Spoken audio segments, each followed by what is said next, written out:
Isang linggo matapos ang nangyaring barilan sa loob ng Senado, nagiging malinaw na sa publiko kung ano ang nangyari sa sesyon ng Senado noong Miyerkules, May 20. Tinalakay ito muli. Ayon kay Senator Risa Hontiveros, dapat maimbestigahan palalo ang pangyayari at wag lang umasa sa mga press conference at interviews para mapagtagpi-tagpi ang mga pangyayari.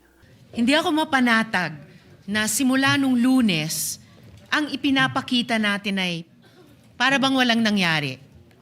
Na para bang hindi nabastos ang ating institusyon, ang ating mga empleyado at ang mga Pilipino. Hindi maliit na bagay ang nangyari dito. At lalong hindi dapat inaasa sa mga Facebook Live, press conferences at media interviews ang pagtatahi-tahi ng mga pangyayari.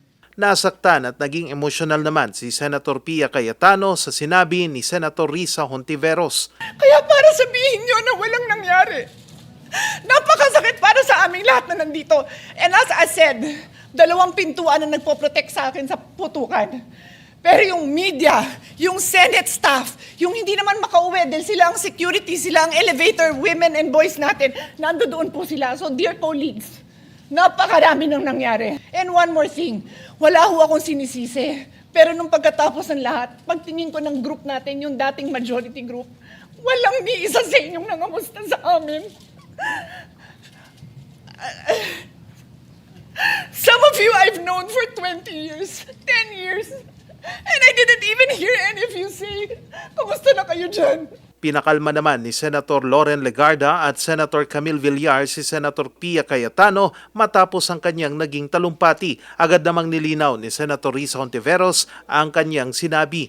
I was not speaking about our personal feelings. I was speaking about our institutional posture. Thank you for Our grief as senators is valid, but our mandate requires action. Salamat po ng marami. Sa X naman nagpaliwanag si Senator Ping Lacson kung bakit hindi niya kinamusta ang mga miyembro ng mayorya. Anya, paano mo kukumustahin ang mga masasayang nagkakainan, nagkakape at naka-FB Live pa para pagbintangan ang minorya na may alam umano sa barilan sa Senado? Nilinaw naman ni Senator Erwin Tulfo kung bakit wala na sila sa Senado nang maganap ang barilan. With all due respect, Mr. President, on May 12, a day before the incident, the new Senate leadership informed the body the intention to have an all-senators caucus.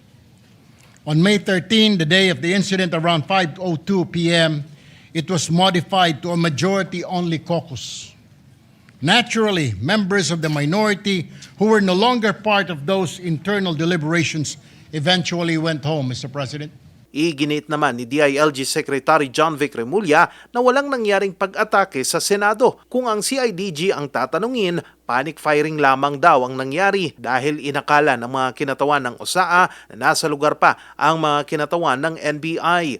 This could have been prevented kung nagkaroon lang ng maayos na line of communication between OSAA and GSIS Security.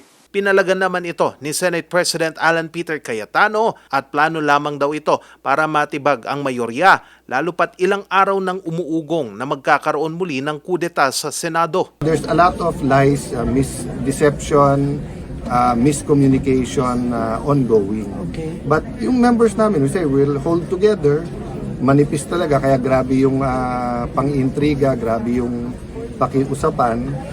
May attempt kanina dun sa committees. Having said that, we're all professionals and I don't blame the minority. Nung nasa minority kami, gusto rin namin maging majority.